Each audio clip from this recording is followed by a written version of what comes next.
anak muda sekarang itu sesuatu yang kayak dia punya pilihan lain dengan cara mereka. Dengan cara mereka. Jadi kalau ada ngomong, wah anak muda sekarang apatis terhadap politik, enggak lah. Cuman mereka menyampaikan dengan cara yang berbeda. Desak Anies tuh nggak pernah ada di TV, tapi bludak.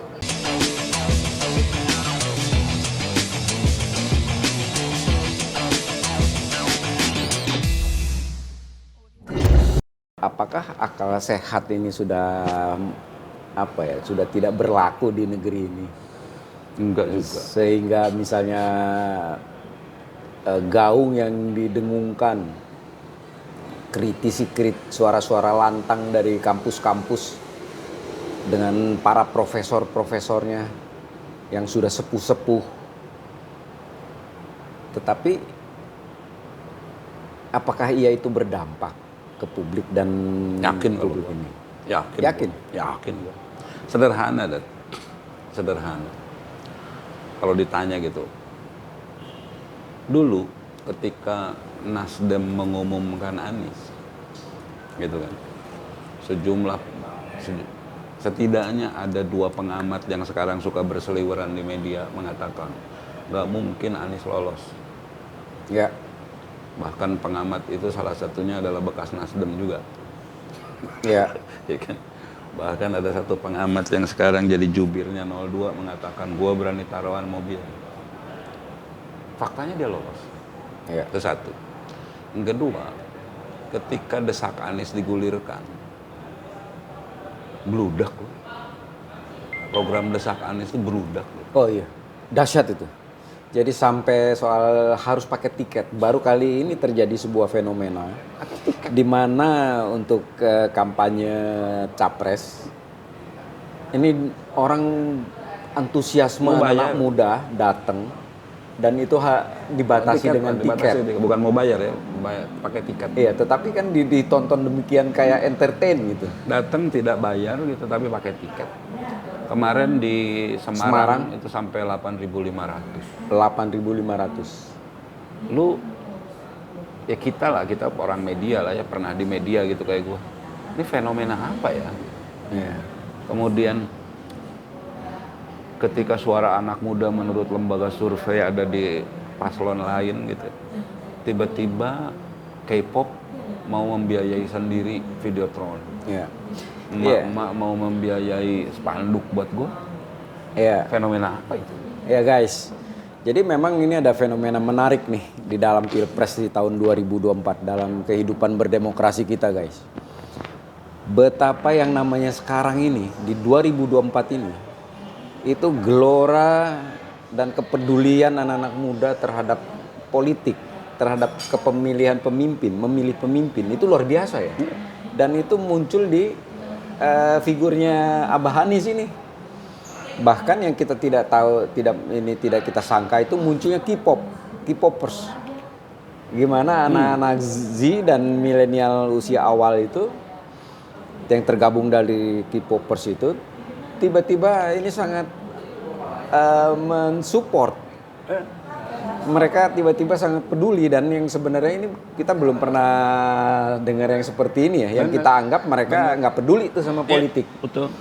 Tapi ternyata enggak. Rasa cinta terhadap negara ini luar biasa ya. Luar biasa. Kalau buat gue itu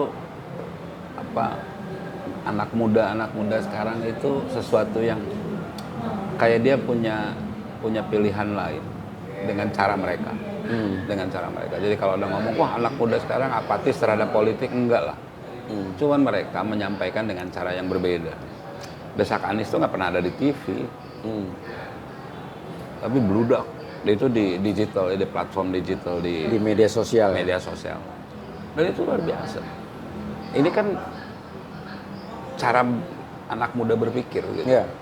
Dan ini lucunya awalnya yang ingin masuk itu karena memang pemilih muda kita itu yang mendominasi, maka 02 itu memunculkan dengan gemoy-gemoy, dengan dijogetin, digemoin, poster-poster jadi Prabowo yang umurnya sudah 72 tahun itu menjadi kayak anak kecil. Yang gimmick-gimmick yang sebenarnya kata pengamat ini adalah manipulasi dari kemampuan yang kurang. Iya, kalau orang bilang kan gimmick itu akan menarik perhatian tapi lifetime-nya pendek. Tapi pada akhirnya orang akan bertanya, gua bisa ngobrol nggak? Gua bisa ngerangkul nggak? Anak-anak muda sekarang cenderung pengen, gua bisa berdebat nggak sama lu Ya. soal itu. Sorry gue potong. Gue ini tadinya sempat bilang, ini gila nih, ada apa dengan anak muda kita nih? Kok doyan dengan gemai-gemoy dan sebagainya. Jadi urusan negara dibuat light. Tetapi ketika tiba-tiba Anies muncul dengan, Abah Anies ini muncul dengan desak Anies. Yang kedua tiba-tiba K-popers itu bisa menerima Abah Anies. Ini luar biasa ini gue bilang. Berarti salah asumsi gue tadinya tuh. Sehingga gue melihat bahwa ya seperti lu bilang bahwa anak-anak muda itu ternyata dia punya cara sendiri. Cara berbeda. Jokowi tahun 2013, 2014 dia kepilih. Dari apa sih yang membuat dia luar biasa? Interaksi dengan anak-anak muda. Ya, yes. Interaksi dengan anak-anak. Tapi ketika 2019, anak-anak muda berbeda cara mikirnya. Ketika Jokowi milih kabinet tidak melalui KPK, 2014 milih kabinet itu kabinetnya harus lewat KPK loh. Ya. Oke, kita nggak terlalu peduli sama survei ya, karena survei itu tidak bisa juga dijadikan indikator atau apapun. Bukan, survei itu sebetulnya baik. Baik, kalau menurut gua ya, baik. Survei perlu nggak? Perlu. Kenapa survei itu kemudian terjadi penurunan? Kalau gua ngelihat trennya kepercayaan publik menurun, ketika survei menjadi perusahaan bisnis biasa. Dia tunduk pada klien. Maka survei kemudian menjadi kehilangan marwahnya menurut gue. Kayak orang ngomong survei nih, lu survei dibayar siapa? Publik bertanya begitu. Makanya kan ketika orang mulai meragukan survei adalah ketika survei bisa dibayar oleh si pemesan. Ya. Mereka mulai meragukan lembaga survei itu. Meskipun lembaga itu bahasanya ya kayak sekarang lah, tiba-tiba mulai berseliweran angka 50%, hampir 60% gitu. Ya buat gua sih ketawa aja gitu. Ketawa dalam arti ya boleh aja gitu, tapi pertanyaannya apakah publik itu kan framing. Ya, yang kedua kan itu swing voternya juga sangat tinggi kan? Sangat. Ya. Ketika Kompas mengeluarkan angka swing voter yang tinggi. Tapi kalau dilihat dari indikatornya, yang tadinya katanya Anies Baswedan itu di kalangan muda itu kalah popularitasnya daripada 02 atau 03, itu sekarang positioningnya menurut lu seperti apa? Dan dibaca indikatornya dari mana soal kalangan muda ini mulai beralih ke Abah Anies? Simpel kalau kepada Amin. Lihat aja desak Anies. Bahkan kalau ngomong lihat aja tabrak profnya digitalnya Mahfud MD gitu. Buat gua itu anak muda bergeser. Pertanyaannya kan Prabowo sama Gibran berani tak? Dan masanya yang datang itu ya, antusiasmenya ya. Kalau yang desak Anies ini setiap ada desak Anies dan itu selalu membludak. Tabrak prof aja lihat, bludak. Kalau buat gua ya, buat gua harus objektif ngelihat itu bahwa program-program seperti ini anak muda tuh rindu ketika ada pemimpin yang bisa ngobrol sama mereka. Mereka bisa mengkritik, mereka bisa curhat, mereka bisa apapun di forum yang sangat terbuka tanpa ketakutan. Tapi kan itu terjadi di desak Anies itu di kota-kota besar ya. Kalau misalnya di desa itu sama. Anak-anak muda desa sama ya. Ada 21 episode desak Anies yang bisa ditonton lah di YouTube itu dan gairahnya sama. Gairahnya sama. Di waktu itu ada petani gitu gue lupa ya di daerah mana ada petani bertanya, petani mengkritik, bahkan ada di satu daerah Nelayan ya, nelayan. Cilacap. Bahkan ada satu daerah yang si penanyanya ngomong, gue pendukung paslon 3 nih. Boleh nanya nggak? Nanya aja. Ya. Itu kan luar biasa gitu. Luar biasa. Luar biasa. Luar biasa di mana seorang pemimpin dia menghadapi orang yang jelas-jelas berseberangan dan tidak memilih tadinya ya. Bener. Itu makanya gue apresiasi programnya Tabrak Profnya Mahfud, gue apresiasi. Dan menurut gue kanal-kanal itu harus dibuka. Ya. Kanal-kanal itu harus dibuka. Tugas negara itu adalah menghilangkan seluruh hambatan kebebasan berbicara. Bukan menciptakan undang-undang yang menutup kebebasan berbicara. Iya. Tugas negara itu menghilangkan semua hambatan kebebasan berbicara. Ya, bagaimana kita juga melihat berkali-kali Anies itu dijegal ya. Dari awal sebelum pendeklarasian oleh Nasdem, setelah deklarasi Nasdem, dia terus dijegal ya. Diganggu-ganggu terus ya. Satu-satunya capres yang nggak pernah diajak sama presiden. Ya betul. Satu-satunya. Satu-satunya loh. Hanya satu kali diundang makan itu bertiga. Bertiga di istana. Ya, tapi tidak pernah Nggak pernah. diajak bicara berdua ya. Nggak pernah deh itu. Diundang makan siang gitu. Nggak ada. Lewat buat gua bagus lah. Kalau gua ya sebagai menurut bagus. Kenapa bagus? Berarti jelas semangat perubahannya clear. Lagian menggantungkan kepada presiden yang umurnya 6 bulan lagi ngapain gitu. Ya. Buat gua ngapain? Istilahnya ngapain lu nyender di pohon yang udah doyong? Ya. Ini dalam tempo yang misal ini kan sebentar lagi nih pencoblosan. Apakah sampai last minute ini perpindahan pilihan itu masih besar atau kayaknya sudah mulai mendekati fix 80% itu udah punya pilihan? Ada 56% pemilih anak muda. 56%, hampir 60% pemilihnya anak muda. Dan anak-anak muda itu cara mikirnya beda. Zaman dulu cukup dicekokin, cukup dengan kampanye, segala macam selesai. Ya. Mereka mencari informasi sekarang tuh gampang banget. Nah, kalau gue sih ngelihat masih terbuka nggak ruang perpindahannya? Kalau gue sih ngelihat 30% masih terbuka. Ya. Gue melihat gini, ini kita bicara anak muda nih, gue sangat interesting dengan anak muda nih. Jadi dulu the founding fathers kita, mereka belajar di Belanda. Iya. Ada Hamengkubuwono, Betul. ada Hatta, ada Syahrir, dan mereka itu tidak memikirkan tentang dirinya, tentang karirnya, tetapi mereka lebih mengutamakan tentang negaranya. Maka mereka kembali di sana mereka berjuang untuk tanah airnya, kembali ke tanah airnya mereka berjuang untuk Indonesia. Nah sekarang ternyata anak-anak muda itu mirip itu perjalanannya seperti itu. Contoh misalnya K-popers. Ya. Gila nggak guys? Bayangkan sekelompok anak muda, komunitas anak muda yang dia mengeluarkan duit untuk mengkampanyekan Abah Anies dengan videotron, dengan medsos dan macem-macem, termasuk event-event kayak Desak Anies.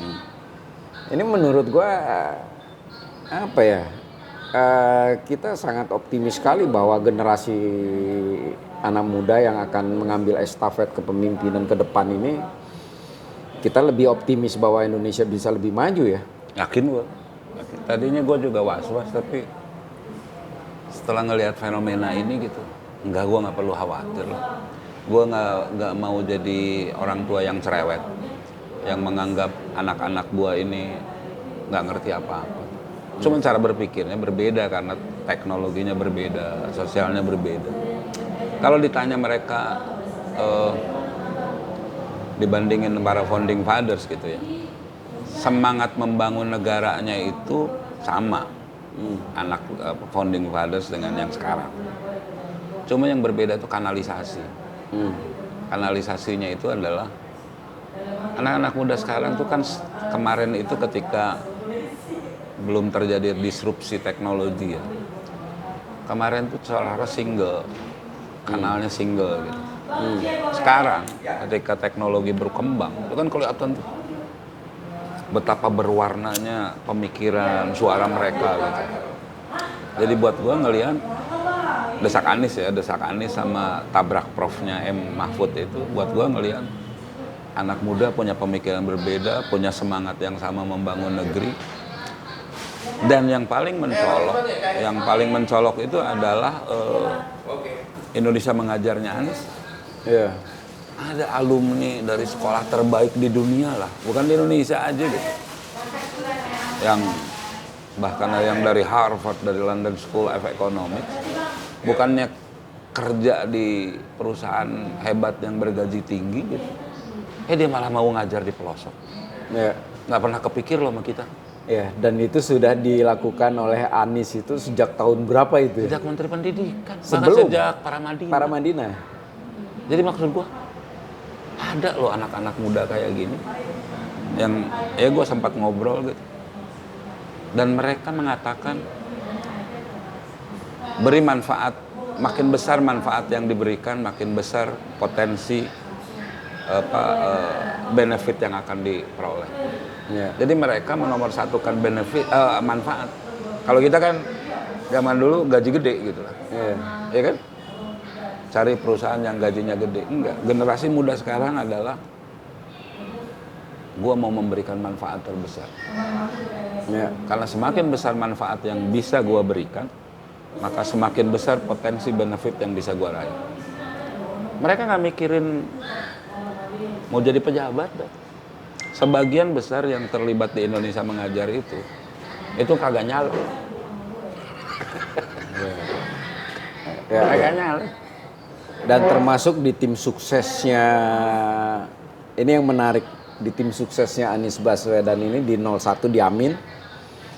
Ini gila ya. Jubirnya itu dari usia belasan gila sampai 20 yang mendominasi itu anak-anak muda semua. Anak muda. 33, umur 36, sekolah mereka bagus-bagus. Kayak gua nih yang tua-tua mah udah gua ngapain juga gitu. Nah, ini yang tidak muncul ke publik, guys. Soal gimana di tim kampanye ya, di 3 paslon ini. Yang didominasi oleh tim kampanye yang dengan anak-anak muda ini di Amin ini luar biasa, guys. Luar biasa. Makanya kalau kayak gua kayak gini gitu, karena lu aja kan bos gua gitu kan, nyuruh gua tampil, gua ngikut aja. Bener kalau gua tampil, beneran gua. Gua ketika ketemu mereka bukan ketinggalan satu buku, referensi gua ya, ketinggalan satu perpustakaan deh. Gila gua, mereka tiba-tiba ngomong lingkungan. Gua bilang nih, bagaimana ya gua kagak bisa ngikutin. Jadi anak-anak muda itu udah pantas tampil. Hebat. Gua kedodoran gua ngobrol sama mereka. Oke. Ini gara-gara lu aja nih gua dibajak sini. Alah. Ini cerita tentang fenomena sosial ya. Apa itu? Yang semakin kesini ini fenomenanya adalah tekanan dari sisi gaya hidup anak-anak muda. Yang kedua, mereka lebih arahnya ke lifestyle, hedonis, materialistis. Terus potret lain adalah soal fenomena kriminal, di mana ada soal yang sering gue dengung-dengungkan soal anak bunuh bapak bunuh anak, ibu bunuh suami, istri bunuh suami bunuh istri, atau banyak yang bunuh diri hanya gara-gara pay pinjol atau gara-gara apa. orang gampang membunuh karena tersinggung, dan itu banyak dilakukan juga oleh anak-anak muda. Nah, persoalannya ini adalah karena negara tidak hadir dalam memberesi persoalan mental bangsa, karakter nation. Kalau misalnya Anies sendiri dia nanti terpilih menjadi presiden, apakah ini masuk agenda dia nggak? Iyalah, sempat diucapkan di secara tersirat dan tersurat ya di debat kan. Buat kayak gini deh, contoh kasus deh, ketika kita masih di lapangan jadi wartawan, kita nggak nerima amplop, tidak bisa dibeli lah gitu bahasanya. Itu karena apa sih? Kan karena dua hal. Aturan di perusahaan yang memang nggak boleh, tapi yang paling berpengaruh ke kita apa? Ada panutan, dan wartawan tua yang ngajarin kita, yang jadi mentor kita adalah mereka orang-orang yang tidak bisa dibeli. Yes. Iya kan? Ya. Idealisme lah. Idealisme. Artinya kenapa sih kalau masa sekarang anak-anak, sebagian orang lah, sebagian masyarakat sekarang tiba-tiba gaya hidupnya berubah? Ya karena nggak ada panutan. Atau setidaknya ada yang mereka ukur itu adalah orang yang berhasil adalah orang yang kaya raya. Bagaimanapun caranya. Ya. Iya kan? Orang yang berhasil orang dihargai lebih materi. Dia nggak peduli materi ini didapatnya dari mana. Mereka nggak peduli, instan. Oh, berarti kalau gua bisa pamer mobil gua Lamborghini, bisa pamer rumah mewah, berarti gua berhasil. Makanya kan banyak orang yang bikin konten tapi barangnya bukan milik dia. Ya. Semua berlomba nyari duit. Tidak lagi nilai-nilai itu, prosesnya itu tidak lagi dilihat. Makanya kan kemudian orang-orang, anak-anak gitu ya, zaman dulu gitu, mau cita-cita apa? Jadi YouTuber. Kenapa? Enak.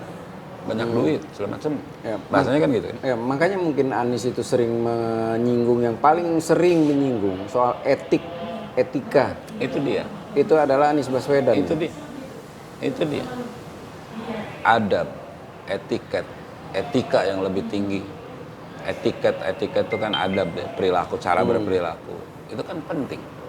Jadi ketika ada anak muda yang berperilaku quote unquote memperlakukan orang tua tidak sopan, itu kan kemudian sekarang mulai itu, lu kagak punya etiket, lu kagak punya etika lu. Ya. Nah itu baru capres, dat.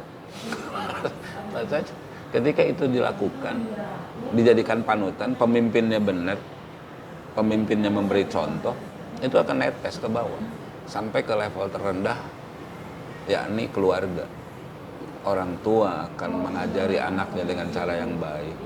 Guru yang istilahnya zaman dulu digugu dan ditiru akan mengajarkan yang baik. Itu kan perilaku, sistem nilai. Ekosistemnya ya dibangun. Guru tidak boleh lagi berpikir tentang, jangan guru istilahnya ngejar-ngejar jumlah jam hanya untuk menutupi kebutuhan hidup. Kenapa? Karena nanti guru itu kesejahteraannya dijamin oleh negara. Ya. Kan yang begitu kan? Ya. Guys, sengaja untuk kali ini di channel gua kita berbicara mengenai kompetisi Pilpres, guys. Kenapa? Karena menurut gua ini penting, guys.